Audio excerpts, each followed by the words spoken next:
లో ఖచ్చితంగా విజయం సాధిస్తామన్న భరోసాతో ఉన్నాం. ఎందుకంటే మన కలలను సాకారం చేయడంలో తిరుగులేని నాయకుడు, దార్శనికుడు శ్రీ చంద్రబాబు నాయుడు గారి నాయకత్వం ఉంది. భారతదేశాన్ని అగ్రస్థానంలో నిలబెట్టేందుకు, తిరుగులేని శక్తిగా తీర్చిదిద్దేందుకు అవిశ్రాంత కృషి చేస్తున్న ప్రధాని శ్రీ నరేంద్ర మోడీ గారి అండదండలు,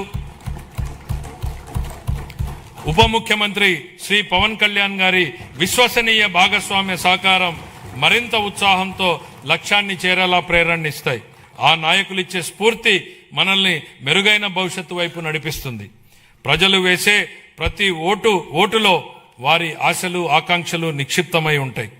ప్రతి ఓటు వెనుక ప్రజల ఆకాంక్షల్ని మనం నిరంతరం గుర్తుపెట్టుకోవాలి. వాటిని సాకారం చేసేందుకు ప్రతిరోజు, ప్రతి క్షణం మనం కృషి చేయాలి. పరిపాలన అంటే అధికారం చెలాయించడం కాదు, ప్రజలకు సేవ చేయడం.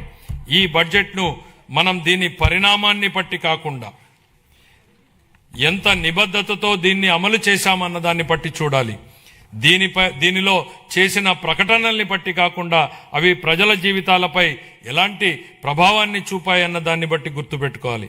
ప్రజలు మాపై ఉంచిన అచంచల విశ్వాసానికి కృతజ్ఞతలు తెలియజేస్తూ, వారికి సేవ చేసే భాగ్యాన్ని మాకు కల్పించినందుకు ధన్యవాదాలు తెలియజేస్తూ ఈ బడ్జెట్ను గౌరవ సభ ఆమోదం కోసం సమర్పిస్తున్నాను.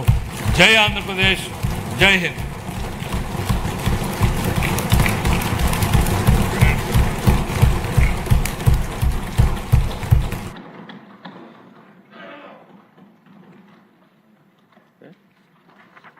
గౌరవనీయులు వ్యవసాయ శాఖ మంత్రి గారు వ్యవసాయ శాఖ బడ్జెట్ ప్రవేశపెడతారు.